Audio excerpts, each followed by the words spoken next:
SpaceMobile podcast. We just basically promote the phone be seamless. Regardless of where you are, we don't want the user even to know that it's connected by satellite. Listen, the opportunity that we have is very, very, very large. Good morning. Hey, everyone. Thanks for joining. This is a bit unprecedented, even though I did a space last night. I'm so excited, and I wanted to share the enthusiasm that I decided to do another space this morning. I'm pretty much going to cover the same topics, but last night, to be candid, I was quite tired. It was very late, but yeah, I went ahead and did the space, and this morning I was energized, and I wanted to do it again. So yeah, big news overnight. We just learned that Bluebird 6 successfully unfolded, and so that's a huge, massive milestone for the company.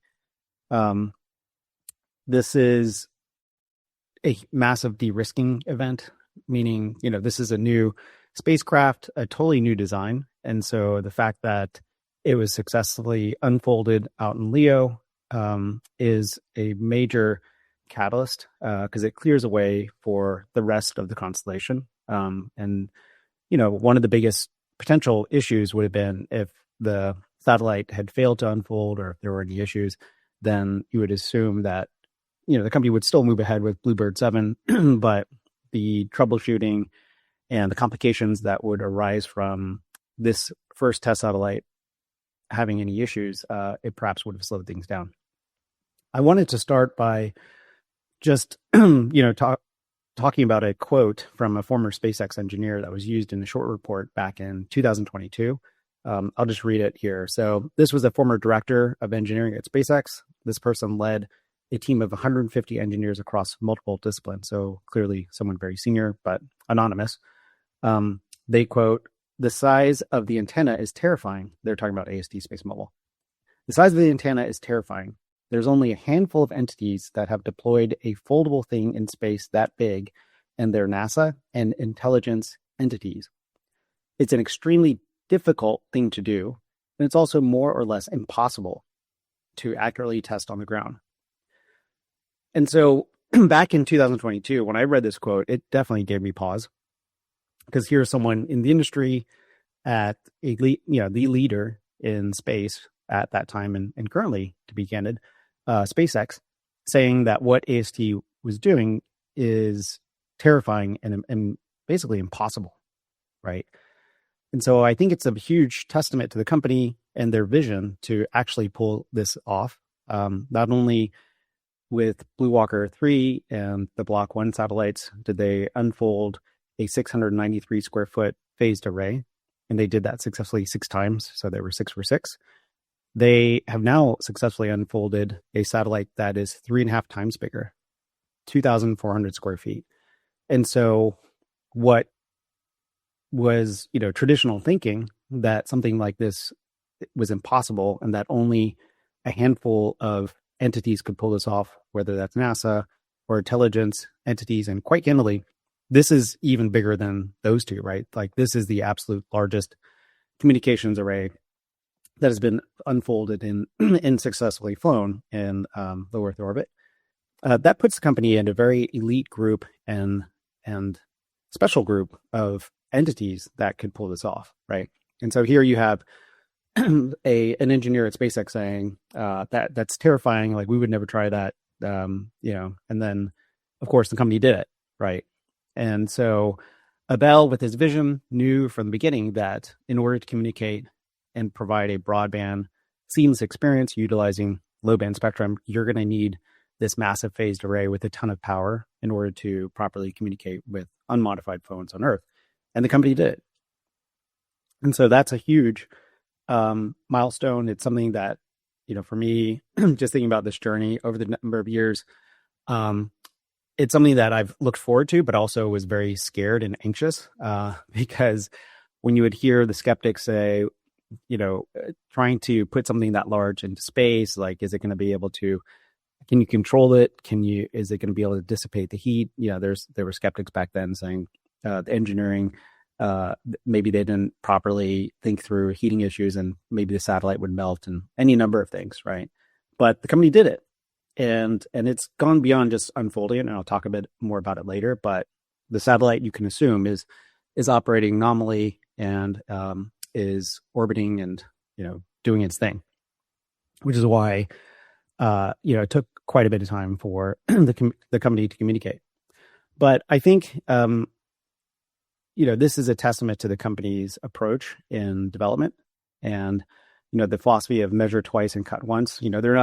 They're not a company that is going to throw spaghetti at the wall and see what sticks and keep throwing it. The attitude and the DNA is to get it right the first time and every time.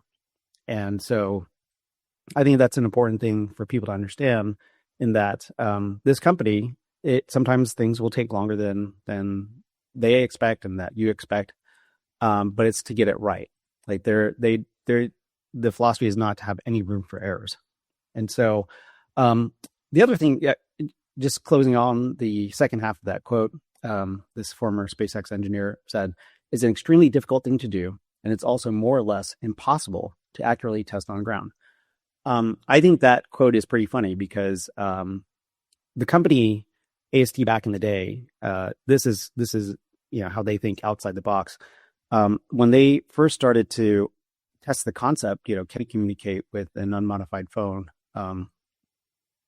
hundreds of miles away, they did the smart thing. So anyone like you or me would be like, okay, well, we'll develop a test satellite. We'll go put up in space and we'll see if we can communicate with phones. And then based off of that feedback and data, we'll create another satellite and then send it up and that'd be version number 2 and keep iterating. Well, Abel thought about it in a different way in his team. They're like, well, why don't we just send the thing that we don't have to modify? Well, let's send the phone up into orbit. And so that was Blue Walker 1. It was a CubeSat that had a phone inside. And then we'll develop the satellite here on the ground, and we'll be able to tweak it, and we'll be able to keep iterating and do that quickly, because obviously the satellite's here on Earth. We have access to it. We can change it, but it's going to mimic the same type of characteristics. That phone's going to be rotating around the Earth at 17,000 miles per hour. And so it's going to still have the same issues of Doppler and delay and, managing all that and, connecting with the phone. And so there, again, thinking outside the box, where this SpaceX engineer is like, it's more or less impossible to accurately test on the ground. You actually, because the way that you test it is you send the phone up into space and then you put the satellite on the ground. And so that was one of the things I remember when I learned about the company in 2020, when Abel discussed how they tested the concept and made sure that it worked. To me, that was so innovative, right? So out of the box, that this company thought about the problem and then found a practical way forward that probably most companies, actually, I don't know if there's been any companies that have done testing the way that these guys have. And so, this, when you think about the, moving on to this particular spacecraft, it's a new design, and it was designed to remove complexity and risk and points of failure versus the Block 1 satellites. And so back when, I think it was the fall or winter of 2024, I remember after they had successfully launched the Block 1 satellites, I was talking with management, and it was hinted at that time. I didn't know, but it was hinted that, we all knew that the Block 2 satellite was going to be bigger, because that was an eventuality, because they were always going to be, the Block 1 and Blue Walker 3 were smaller versions, but that the Block 2 satellites were going to be the large, massive satellites that the company had always planned. And so I remember talking to the company, and they'd hinted that, this new Block 2 design, it's going to be less risky and simpler. And at that time, I had no idea what they were talking about. I just assumed that the Block 2 satellite was going to be the same form factor as Block 1, but just bigger, more microns. But then, of course, we found out, SpaceMobile through FCC filings, we found out, and of course, skeptics as well, that yes, indeed, the company had developed an entirely new design, meaning a design that, the control sat, instead of being in the center, actually was out on the corner, And the phased array, in the way it was deployed, instead of 6 major movements, was reduced down to 2 major movements. And so, that was like a brilliant piece of engineering. So part of it was to reduce complexity and risk. The other part of it was due to regulations. What I mean by that is, in the first Block 1 satellite, you had a launch vehicle adapter. If you can imagine, let's say a Coke can cut in half. This Coke can would encapsulate the satellite, go around the folded phased array and the control sat, and keep it safe. You had the two halves of this can that encapsulated the satellite, and then you had, call it 3 straps that kept it together. And so once the Block 1 satellites were launched up into space and they were, successfully detumbled and stabilized at the right time, the way that you would unfold the satellite is you would pop off those straps, and the two parts of the can would fall away. And then that would initiate the first 2 moves, which is the one arm to, let's just say, the left and one arm to the right, to unfold into the bar configuration, right? And so that LVA, so there were changes in regulations where if you once you deploy a satellite, any pieces that came off the satellite, major pieces, you would need to, above certain orbits, like say 500 or 600 kilometers, you would actually need to deorbit those pieces. And so what that means is those 2 halves of the can would need to have some, guidance and propulsion system in order to move those things proactively down to a lower orbit, which then they would eventually, go into the atmosphere and burn up. If you didn't have that ability to, control those pieces, they would basically sit up there for 10, 20 years and become, space junk. And we all know, potential issues around debris and what that could cause. And so what the company did is they decided, hey, we're going to do away with an LVA. We're going to create this like tuna can shaped satellite. The control sat's going to go into the tuna can. And within the tuna can, the array is going to in an accordion way, it's going to unfold one big arm out. And then once we're ready to deploy it, the arm will unfold in one direction out and basically deploy the entire array.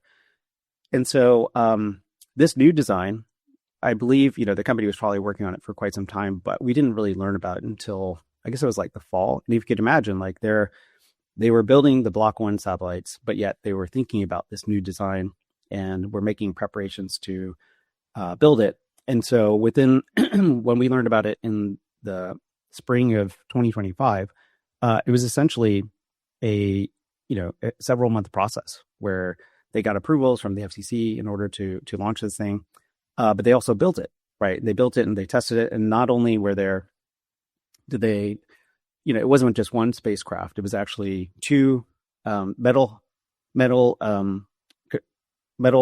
cans for these SDA satellites, the Bluebird 6 and Bluebird 7, which also we've speculated, there might be a solar tail. There might be some other add-ons that were, requested by the government to put into that site, which also, of course, delayed the build time. But, that's one particular spacecraft. And then you've got the composite, the commercial spacecraft, which is the next generation, the one that is going to be the majority of the 248 satellites that are going up in space.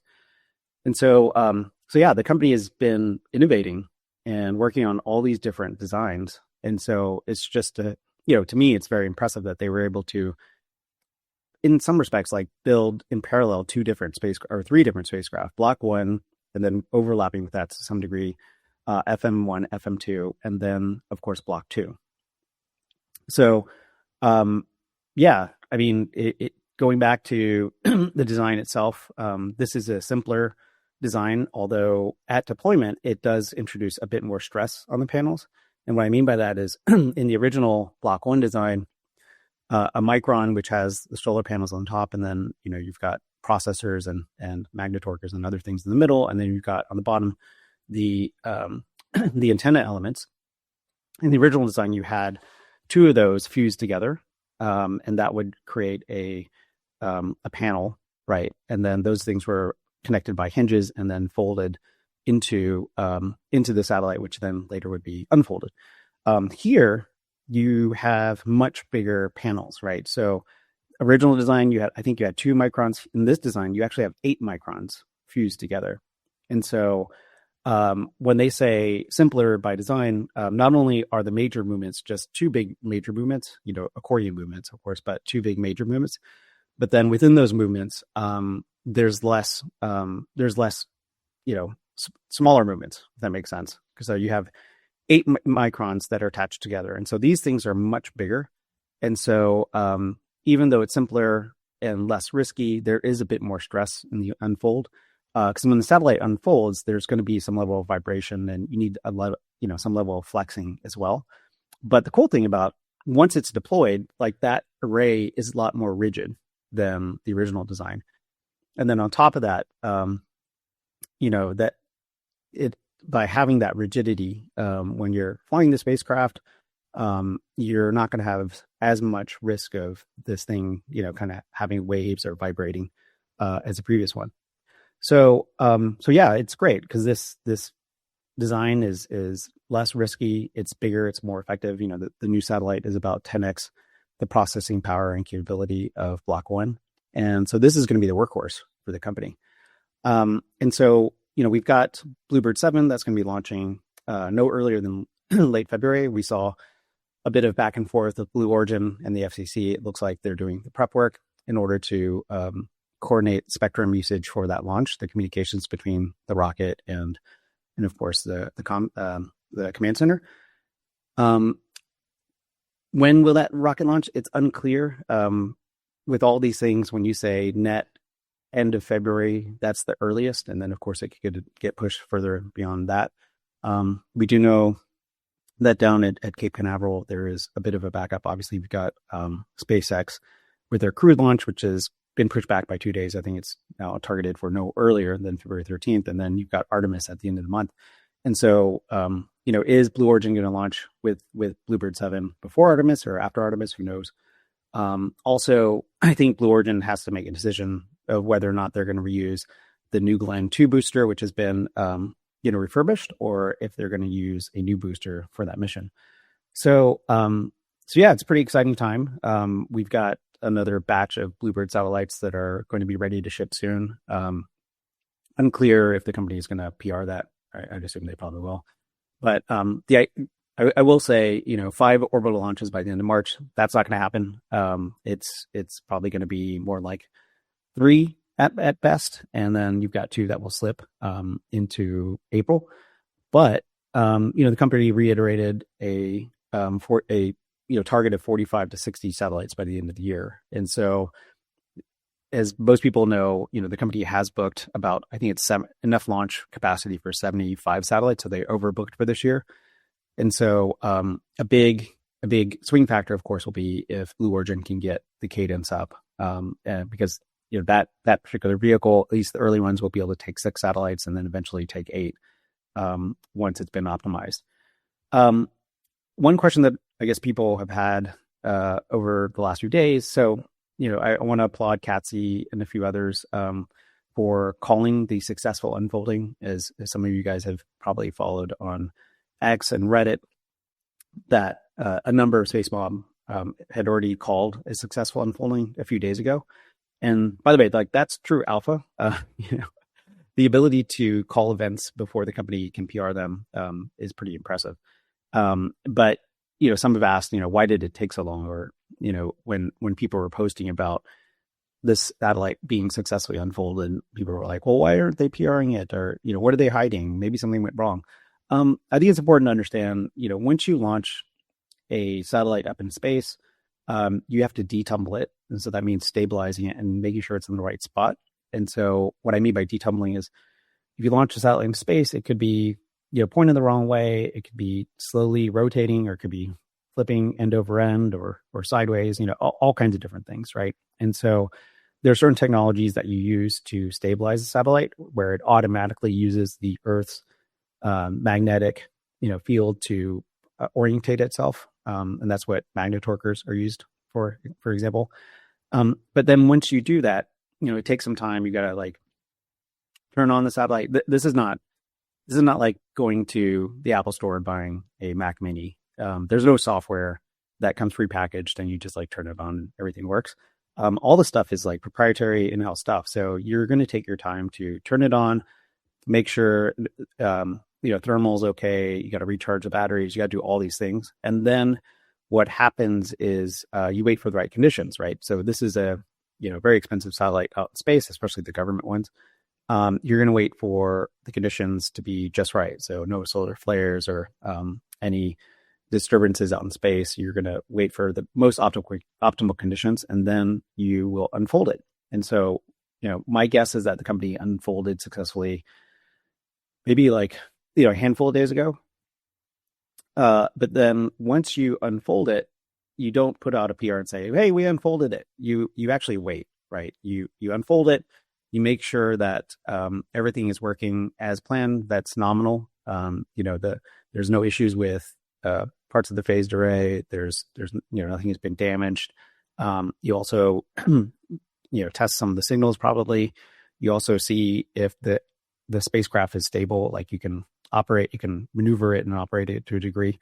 But generally speaking, like you want to make sure that everything is under control, right? And then you PR it. The reason why you do that is you wouldn't want to PR that you successfully unfolded it and then you find out some big issues later, or maybe a day or two later something bad happens. Like you're going to wait as long as legally possible to make sure that everything is okay, and then you PR that you've successfully unfolded the satellite and that everything's under control and working as planned. And so that requires patience, right? And that's a big theme, I think, for anyone who wants to be a successful investor in space companies. You've got to have a very large dose of patience and also the ability to understand that things take time and they do get delayed, and that the cost of rushing something and getting it wrong is way higher for a company that's putting these large complex systems out in space versus someone, a company that's making toothbrushes down here on Earth. Like if you're making toothbrushes and you get a design wrong and you do a recall, maybe you pay people back for, the bad toothbrushes, like that's not a big problem. But if you put a satellite up into space and it gets bricked, that's a really big problem, right? And so you do not want to be in a situation where you put up something that's suboptimal and then it doesn't work. And I think it's important to understand too that for this company, with the lead that it has in terms of the technology, our biggest competitor is SpaceX, and they've got Starlink direct to cell, which there's 650 satellites that are currently rotating, orbiting the Earth, which are basically like a minimally viable product, right? Like it can do texting, it can work with like some dumbed down applications through low band data. But even, putting that constellation aside, the V3 satellites that they're going to put up, I think at most they're going to have a 5 meter by 5 meter phased array compared to our 15 by 15 meters for you metric fans out there. But that satellite, if you look at the paperwork they filed with the FCC and the specs around it, like it's still going to have major issues because it doesn't have an ability to be put down pinpoint cells that are fixed on the ground. Also, a really big one too is that it's just going to work with mid-band spectrum. And so our first generation satellites are working with cellular spectrum, which is low band spectrum. And that spectrum has the ability to propagate through, send signals through walls. It has great coverage characteristics. And so when Apple, the name that we'd like to talk about recently, talks about having a seamless broadband experience where you don't have to point the satellite at the sky or have an unobstructed view, that's what AST is delivering. And that's what Starlink's going to have difficulty with, even with this purchase of EchoStar spectrum, which is actually higher band spectrum than they currently use. They currently use 1.9 gigahertz with T-Mobile, and then they purchased 2 gigahertz spectrum from EchoStar. And so that's going to have like pretty decent data, but it's not going to be a cellular, like experience that's seamless. You're going to have to be outside. It might be able to like go through a window, but for AST SpaceMobile, it's just going to work. It's going to work like if you're in a plane. It's going to work in your house. May not work in your basement that well, but it's going to work. And so I think it's important to understand that, yeah, there's going to be delays and it's going to take time to get the constellation up, but you're going to do it right. from first principles, like you're going to build a product that's purpose built and is going to meet and exceed customer expectations versus having people be upset. And so delays by a few weeks, months, even quarters, like that's not a big deal. As I've always said, this product and the event, sending up the constellation and turning it on the service, it's inevitable. And so I'd encourage people to just be patient and encourage the company instead of, giving them a hard time if things are a bit late. Encourage them that, hey, you guys are doing it the right way. This whole idea of measuring twice and cutting once, you're doing it right the first time and every time. And that's the type of philosophy that you want to have with a company that's deploying such an important service that's going to be applicable to consumers. It's going to be, applicable to governments, the military, all kinds of applications that we haven't even thought of yet. But yeah, so what's next? We've got Bluebird 7 launch this at the end of this month or early March, and we've got to look forward to batch shipments as well. And yeah, today, what a tremendous milestone. I mean, this is a de-risking of this spacecraft in this platform, which is going to be the backbone of our constellation. And so, this has been a crazy 5-year journey, and we're just getting started. Like, this is the fun part. We're going to start seeing multiple launches with multiple satellites, and it's going to be something that, I don't know if I'll ever get used to it, but it's going to be very regular, right? And but yeah, it's an exciting time, and hopefully I'll be able to go down to Cape Canaveral and see the Bluebird launch on top of Blue Origin's New Glenn, Bluebird 7 that is, and see many of you as well. So I'll wrap it up there. Try to keep it short. We'll see how things go in the coming weeks. I'd expect to hear more news from the company. And by the way, we will be having a fourth quarter update relatively soon. I'm sure the company will be setting a date soon. And so that will be pretty chock full of information. As everyone likes to say, this will be the most important quarter in the company's history. And so that'll be something to look forward to. But I'll cut it there. Thanks everyone for joining, and enjoy it. Today is a tremendous day, and I think we should all be very happy and thankful that the team pulled this one off, and excited for the future. Take care. Thanks for listening to the AST SpaceMobile podcast. If you enjoyed this episode and you'd like to help support the podcast, please share it with others, post about it on social media, or leave a rating and review. To catch all the latest news about AST SpaceMobile, make sure to subscribe. Thanks again, and I'll see you next time. We're doing something very, very big. And I think with this technology, we can really affect a billion lives. AST SpaceMobile is the only company that has proven technology to deliver cellular broadband connectivity directly from space to your everyday smartphone. People will just basically turn their phone and be seamless, regardless of where you are. We don't want the user even to know that it's connected by satellite. Our role is to bring this into reality, always in partnership with the MNOs.